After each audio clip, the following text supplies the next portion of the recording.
Hey everyone, I'm going to be talking about my journey from guest to signature in 77 days. For most of you watching, I know you're curious about the signature application, so I'm just going to put the timestamp in my description, and if you want to read about that, sure, you could just go straight to it.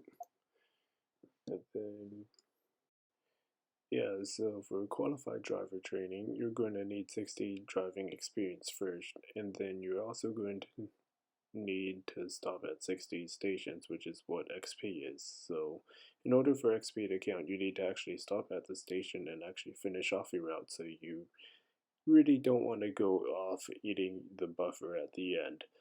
And then, for the practical assessment, or like the actual assessment or the training, you're going to need to actually drive the train. It will be provided for you, and you just need to stop at the correct stop marker. So then if you're driving a 4-car train, you're going to need to stop at the S car marker if there isn't a 4, 5, 6, 7 car train marker for you to stop at. And you just, obviously, if there isn't a car marker, you just go straight to S. So in order to get dispatcher and guard, you're going to need a lot of XP. Like, you're going to need 360 XP for your dispatcher, and guard you need 540. And obviously you can just go around driving 540 stations and doing a lot of routes. There's also more efficient ways for you to gain XP and points. So one of the ideas you have is depot farming. It's where you just go straight from the depot and just go straight to the station. One of the favorite routes is Stepford Beachley sidings to Stepford Victoria, but because there are so many guests and people driving 357s and not even learning how to spat or acknowledge OS, it's not exactly a good route. So the other routes people use is the Leighton Depot to the Leighton Stepford Road using the Airlink, or you can use the Stepford Connect Whittlefield Depot to Whittlefield Station. There's also other ways such as the Water 9 and Connect routes. Another tip is that if you are depot grinding, you should also just go to an empty server. All you have to do is click on more servers, scroll all the way down, and look for a server that only has 3 or less people, or you could just buy your own VIP server. Now for routes, you have the Stepford Connect Route 27 and the Water 9 Route 13. These Water 9 is fairly empty, as most players don't even have it, and it would certainly be worthwhile in getting, as it's also the most efficient route for your points and XP.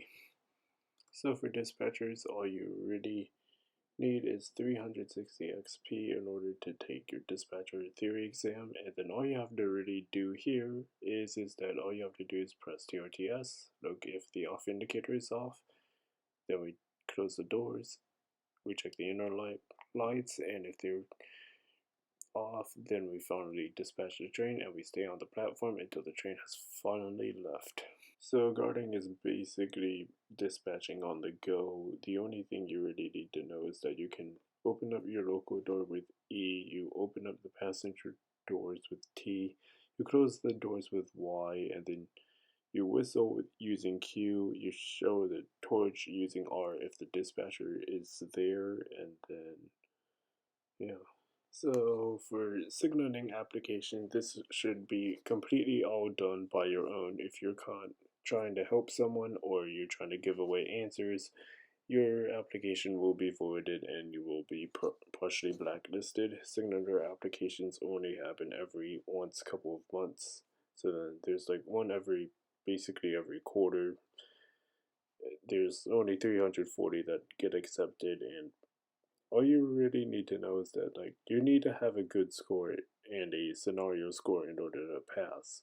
So for currently the pass score is 8 out of 10, scenario score 2 out of 4.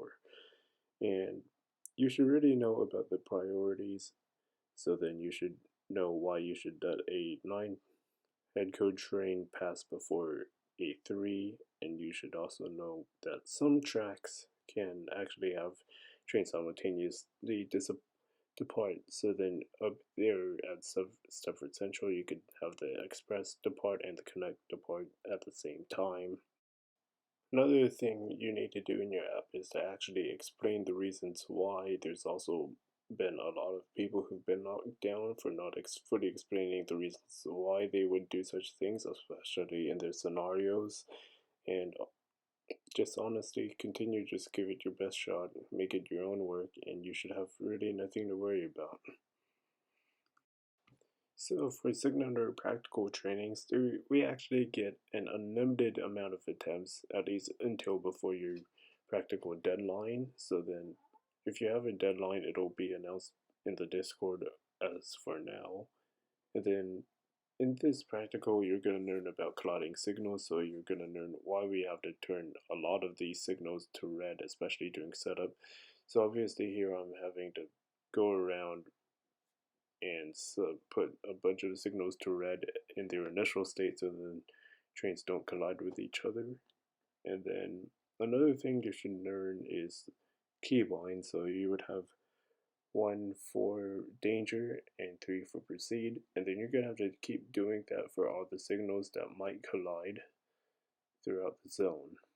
And probably the one thing you should know is that you're gonna have to be able to keep track of a lot of trains across the zone, and during this practical it's going to sort of test you on your ability to micromanage a bunch of trains across different areas. Alas, is the final assessment, and the final assessment takes by far the longest in terms of practical assessments. You need to spend 12 minutes on a public live server, so then some person who's going to be assessing you will temporarily rank you up to signaler, and you're going to have to be signaling either zone A, C, D, or F. You should practice setting up for all 4 zones, as the assessor might assign you to a zone, or the zone that you're trying to do is already being signaled by another person who's trying to pass. And then obviously you shouldn't make a lot of mistakes, but they will allow some mistakes to happen. So then I had to do all of this in 77 days. I got my qualified driver on November 28th, dispatcher and guard training on December 13th, and I passed my signature application in January 1st.